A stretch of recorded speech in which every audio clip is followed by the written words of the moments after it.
Nice try, Grandpa. That's not real ID. That's what the young clerk scoffed, as the old man placed a worn military card on the counter.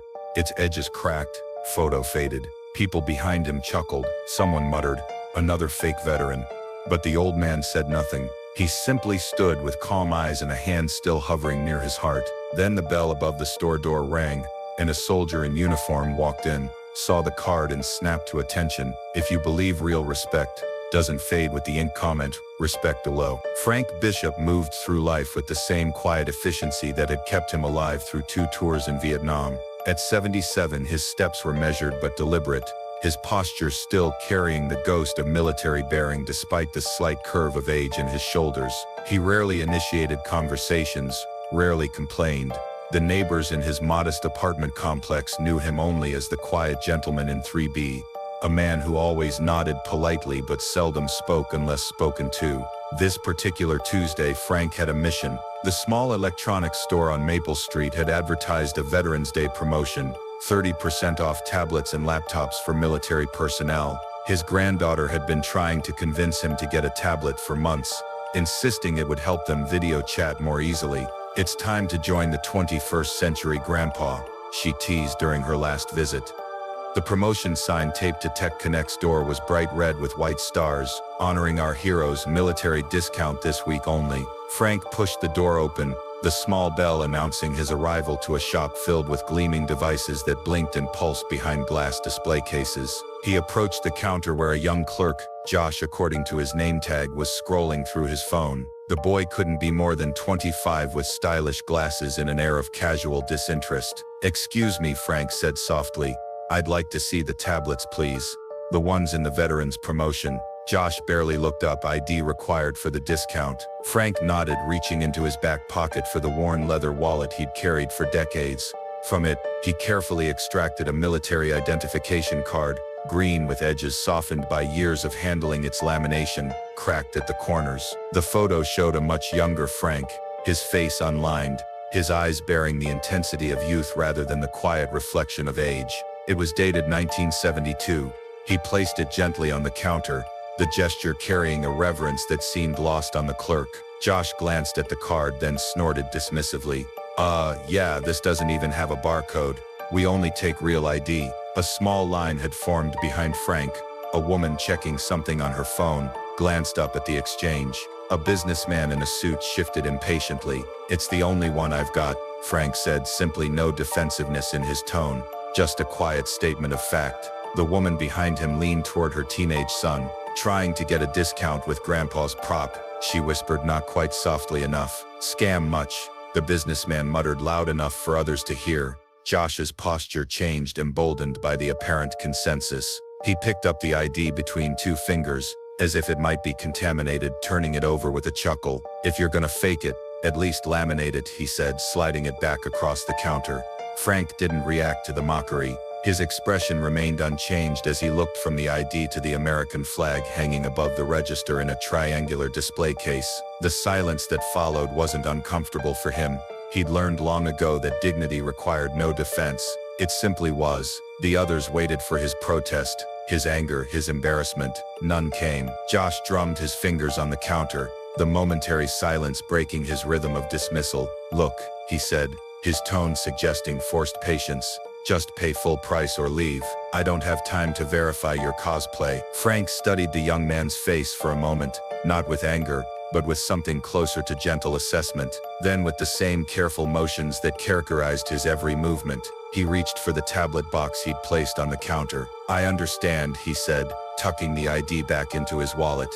He placed the tablet back exactly where he'd found it in the display, aligning it precisely with the others, adjusting it so the box faced forward. The small gesture contained an entire worldview. Leave things in better order than you found them. As Frank turned to walk away, the businessman behind him stepped forward quickly, as if eager to claim the space vacated by failure. The woman with the phone made a small huffing sound of satisfaction that someone had been caught in a deception. Frank moved unhurriedly toward the exit, his gait slightly uneven, the legacy of shrapnel from a firefight outside Kaesam that doctors had never been able to fully remove. At the door he paused, not dramatically, not to make a point. He simply stopped and took a slow, measured breath. the kind meant to center rather than express emotion. His eyes drifted to the wall where a thank you veterans poster hung, its corners curling slightly, a thin film of dust visible on the frame. The imagery showed silhouettes of soldiers from various eras from World War II to Afghanistan,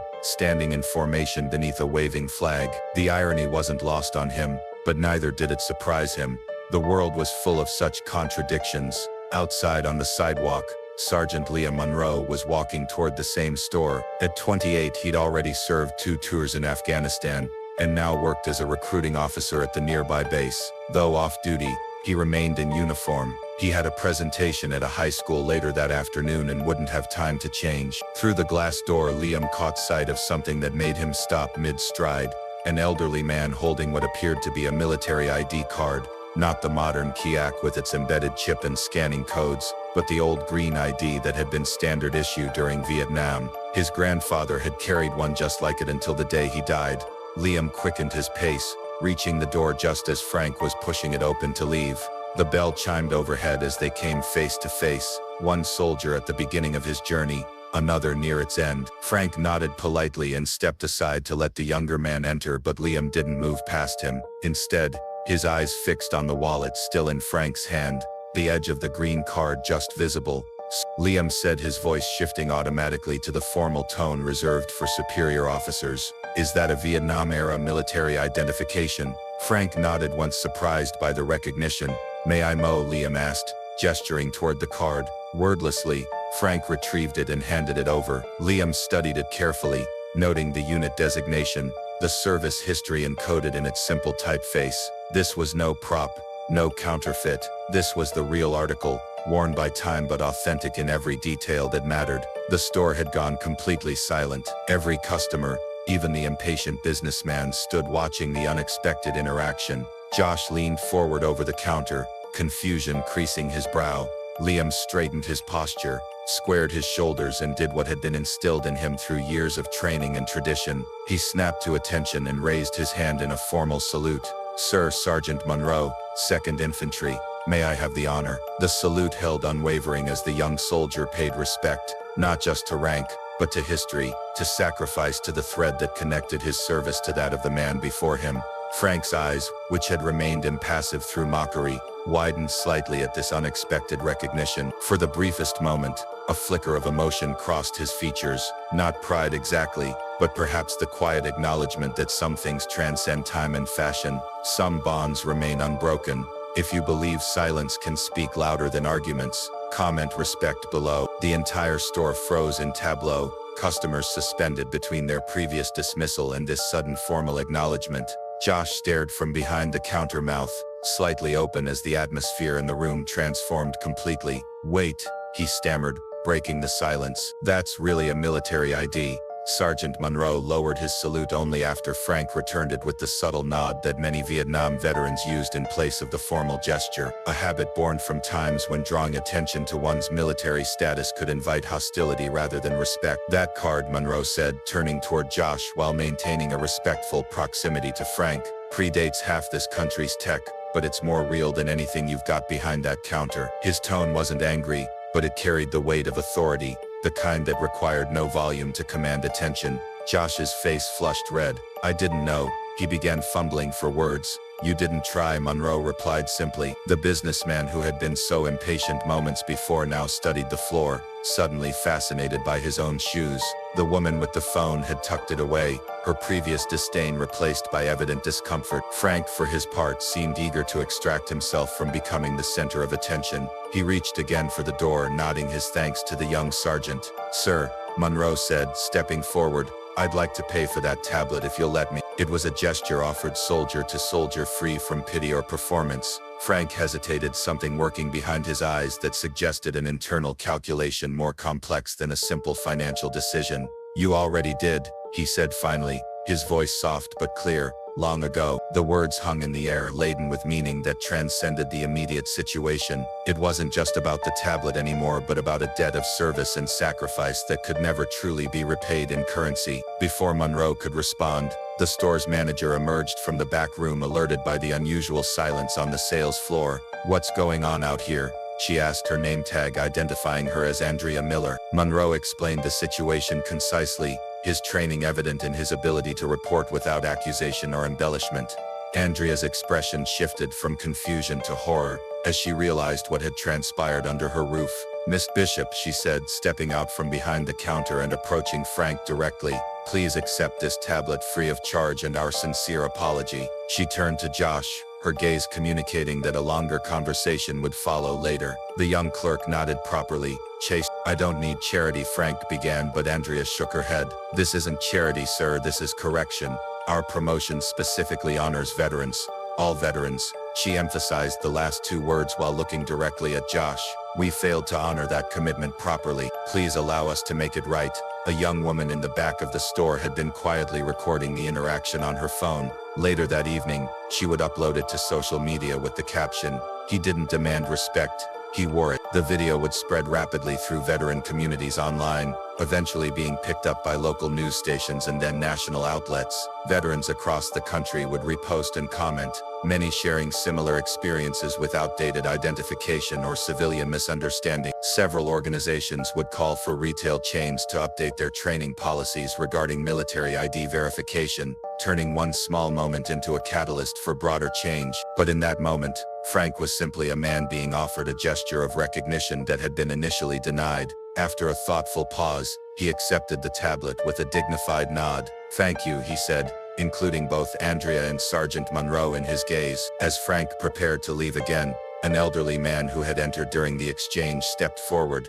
He didn't speak, but simply extended his hand to Frank. As they shook, the second man rolled up his sleeve slightly to reveal a faded tattoo, the insignia of the 17th 3rd Airborne Brigade, another Vietnam unit. No words were exchanged between them. None were needed. Sergeant Monroe held the door as Frank exited, offering one more crisp salute as the older veteran stepped into the afternoon sunlight.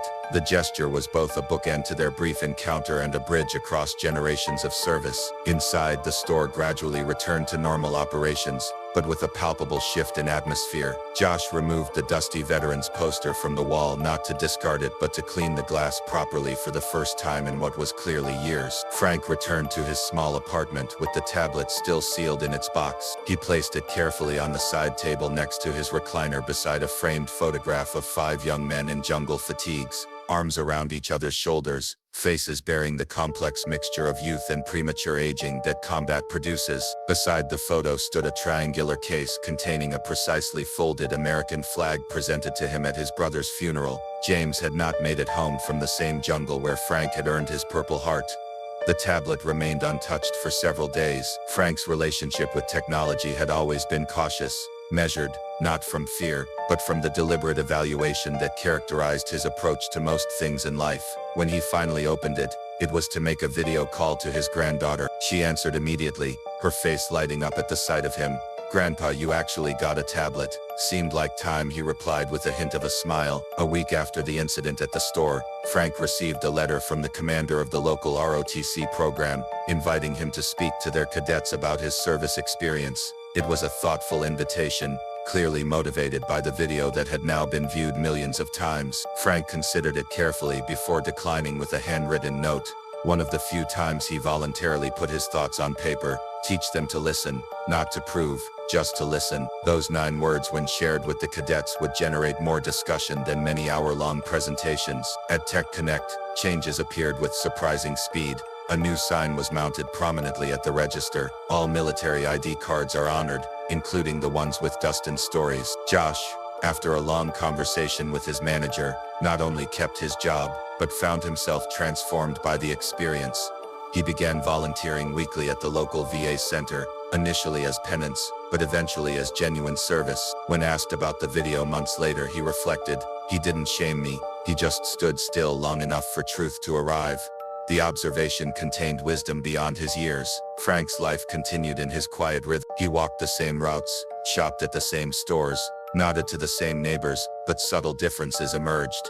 The tablet connected him more frequently with his granddaughter. Occasionally, younger veterans would recognize him from the video and offer a respectful nod or handshake. And whenever he needed to present his ID at the pharmacy, the bank, the post office, he found that people looked at it differently now. They studied it with interest rather than suspicion, often asking questions about his service with genuine curiosity rather than skepticism. Frank always answered simply, directly, without embellishment. His generation had been taught that honor spoke through actions, not words, that dignity required no audience, that the quietest men often carried the loudest honor. Some lessons, it seemed, were being remembered again. Subscribe to Steelheart Stories if you believe the quietest men carry the loudest honor.